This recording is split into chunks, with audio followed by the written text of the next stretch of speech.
Thank you everybody from our heart for coming today. Thank you for people who've travelled from north, south, east and west of Britain. We really welcome you here because we want to let you know that Stop Killing Cyclists, whilst we were founded in London, we know that your fight is our fight. Whether you're from Manchester, Cardiff, Edinburgh, a village in Kent or from Essex, wherever you're from, all our streets need to be made safe for humans, and we're with you. So thank you for coming and making the journey. Second of all, I would like to speak to just a word of thanks. To pull today off took a huge amount of effort by a large number of people behind the scenes, who I won't name now, but I will name on Facebook over the coming days. They worked their asses off to get us here, all unpaid. Stop Killing Cyclists is a group of volunteers. No money, no paid staff. We just believe in this because we believe the victims must be made visible and the victims must be heard, and that's why we exist. So thank you, all of you who helped to make today happen. And finally, thank you to the 25 organisations who gave your official endorsement to today's event, the National Funeral for the Unknown Cyclist. Well, we're really proud of that you are not just cycling groups from cities and towns across Britain, but you are also pedestrian groups and public transport groups. We are on the same side. It's the car that we need to tackle. If public transport is part of the solution, walking is part of the solution. We are here together in a coalition to demand action from our government, so thank you from our heart for being here and your endorsement. But most of all, we are here to say enough is enough. What we are here to do, to say, I can't hear you. One more time. Enough is enough. That's the voice we need to hear, that Parliament needs to hear, that voice of anger, to make our voices heard. We are here today to make just two simple demands. We demand £3 billion for cycling.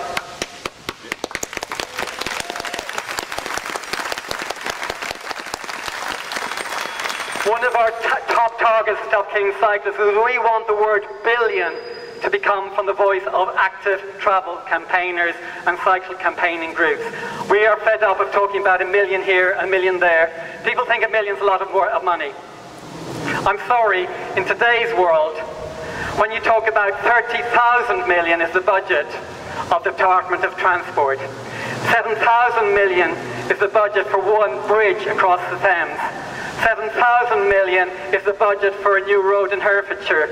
500 million is the budget for one tube station refurbishment in London. And what does our government give us? A measly £100 million. It's a joke. It's 1/3 of 1% of the budget. And that's why we are demanding £3 billion. It's 10% of the transport budget. It's actually quite modest in terms of the benefit society will get, as we heard from all the speakers today. What it means is that, and our second major demand, is we want a reversal, an end to the toxic fuel duty cuts.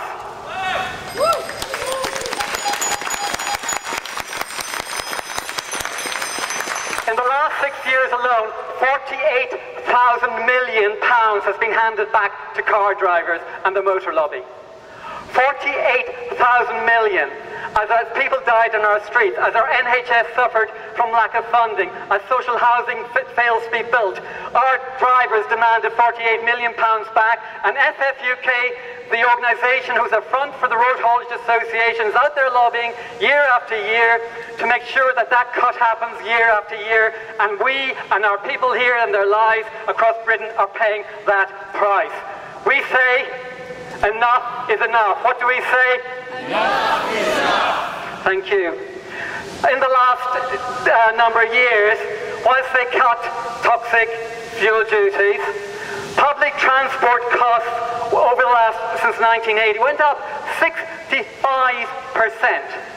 We're supposed to be encouraging people out of cars, onto bikes, walking and cycling, and it's gone up 65% under government policies, whether it's Labour, whether it's Tory, or whether it's Lib Dem coalition, all of them, it's happened under their watch.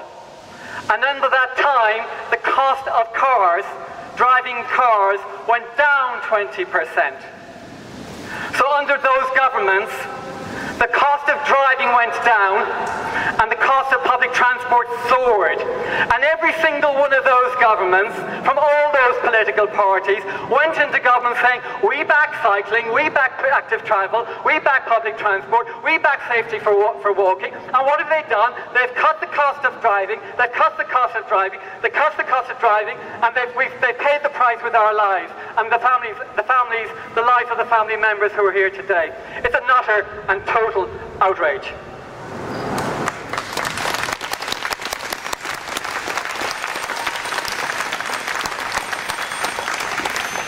We've heard for years and years and years, all of those of you who are on Facebook, all of those of you who are on Twitter, those of you who have been listening to the people talking heads on BBC or TV or other, you hear the words, oh, there's a war on the motor car.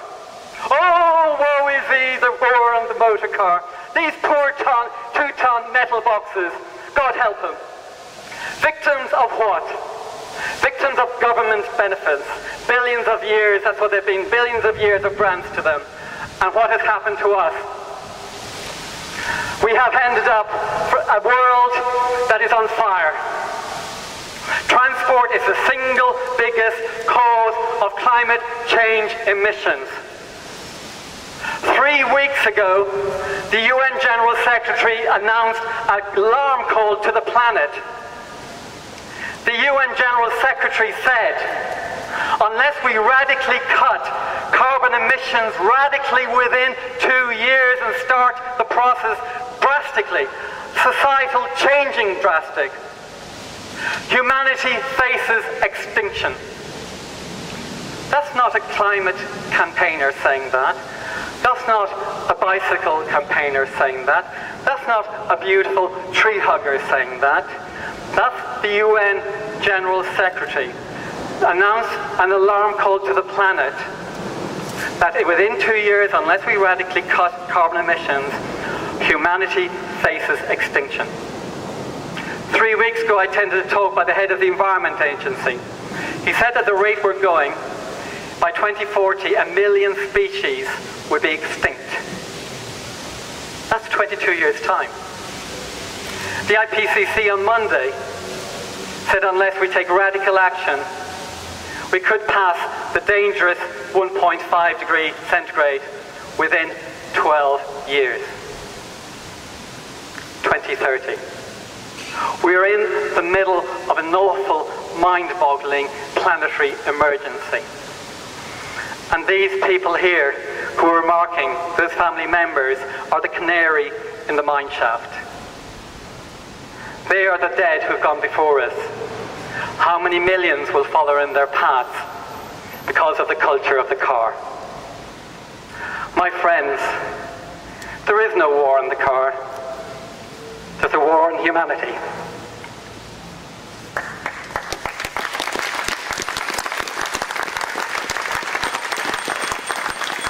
We need transformational change. Roads need to be bike lanes. Car factories need to be bike factories. And oil corporations need to be solar corporations. But I want to share 2 short stories with you about why I went to the organising committee of Stop Killing Cyclists and said, I would like us to stage today's funeral. And they're difficult stories to tell. The first story is when, as an environmentalist, I was in the BBC studios just around the corner from here, waiting to do an interview about my home, which is solar powered. And in the lobby there was a half a dozen men. They're always men. Half a dozen middle-aged white men who were lobbyists for FFUK. And what were they there for? To tell the lie that the government was going to raise taxes on fuel duty. And there's a multi-million-pound programme going on day after day, week after week, preparing for the budget to make sure that the Lib Dem, Tory or Labour ministers who are in charge will cut fuel duty again this year. And they've succeeded year after year after year. And there's no environmental groups out there protesting or demanding, let's stop these people. And I swore to myself, we must do something to counteract FFUK. And that's why I went to Stop Killing Cyclists and said, we at least must try to make that voice heard and make another alternative voice to FFUK heard. And a friend of mine said to me, Donnachadh, when I was stressed about today a couple of months ago, freaking out about it, he said, look, if you just take the hearse and the symbolic coffin and 6 people walk with you, and you deliver that message to Parliament, at least we have done something. And thank you, David, for that encouragement.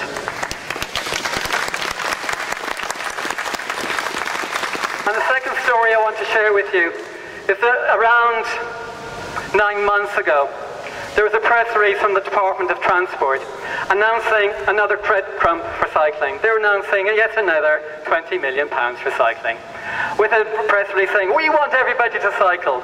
We're committed to kids cycling safely to school, knowing damn well that £20 million wouldn't pay for one, would just about pay for half a kilometre of a decent cycle lane in Manchester. But on the bottom of that press release was also a statement welcoming the money from the government from a cycling organisation.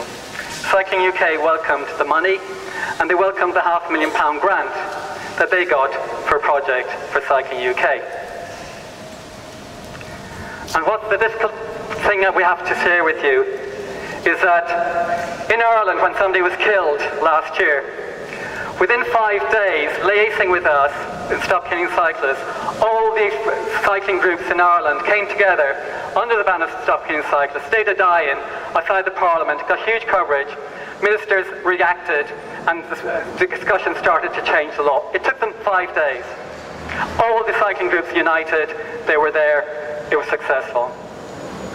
We started 9 months ago asking the 3 professional cycling groups in the United Kingdom, would they back our protest? They said no. They said it wasn't it wasn't family friendly. We said, okay, we're okay if you don't endorse us. Okay if you don't agree with the 3 billion. Okay if you don't agree with the reversal of the tax cuts. Would you just please tell your members that it's happening? And they refused. And what I want to say is, it's not that they're evil people or they're wrong people. What I want to say to you is there's a systemic problem in our society. That when a campaign group trying to save lives goes to the government and says, we want action, and then the government gives them a grant, they're compromised. We can't allow our campaign groups to be compromised by government grants.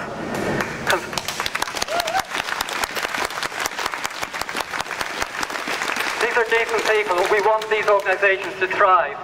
But for 15 years,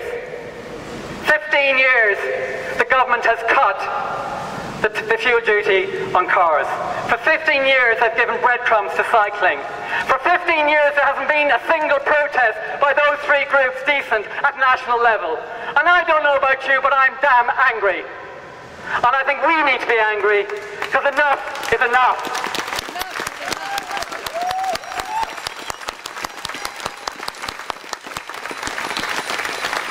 And the message I'm asking you to go back is, I want those organisations to thrive, but if you're members of them, please challenge them. Our vision was to have thousands of people on Whitehall. We wanted the Treasury and the Chancellor of Death, Hammond, to hear our message loud and clear. Because there's hundreds of us, we've been heard through the media, we've been heard through the BBC and ITV, and we're really thankful to those television organisations that came. But we wanted to be on the ground in front of the Treasury, but we weren't able to because there wasn't enough of us. I issue a challenge, and I hope from all of you, we let the challenge come from each and every one of your hearts. Cycling UK, British Cycling, London Cycling Campaign, get together, get your asses together, get a national funeral next year, and let thousands of us close down Whitehall and make sure the government hears us loud and clear.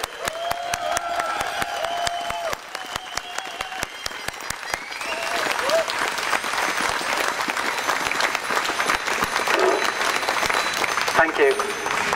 I always like to finish to remind you, we have made very clear from the speakers today the emotions of how we've come today. We know about the tens of thousands of people whose lives we're respecting today. We haven't mentioned the hundreds of thousands, if not millions, of people who are living with asthma, diabetes, crash injuries, disablement from crashes, diabetes, pollution. There's 5 million suffering from diabetes. There's 5 million suffering from asthma. There's hundreds of thousands of people disabled. We are here today on their behalf as well. But finally, we always like to remind you the positive, the extraordinary positive that cycling and walking has to offer our societies. What has society to gain if they invest the 3 billion? We get healthier lives. We get longer lives. We get safer lives. We get less diabetes. We get less cancer. We get less asthma. We get safer streets for cycling. Our kids are able to play on the streets again. We get no climate change. We get no extinction. We get no more Ellas. My friends, we're here on a fight. We're fighting for our lives. We're fighting for our kids' lives. We're fighting for life on our planet. But we know cycling has a huge positive answer to those challenges. So I invite you, at our final moment today, to say 3 cheers for cycling. Hip hip! Hip hip! Hip hip! Thank you. See you at the Treasury next year.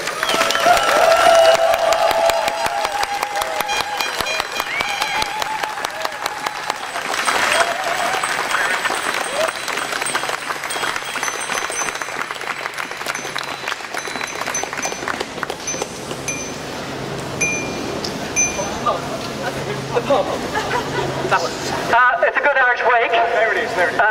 As you know, we've had music. Thank you to all the musicians and the singers and the poets and the poet readers. But is the pub open? We were going to adjourn to that pub if it's open. If not, we'll find a pub around the corner across the road.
very much, Shem.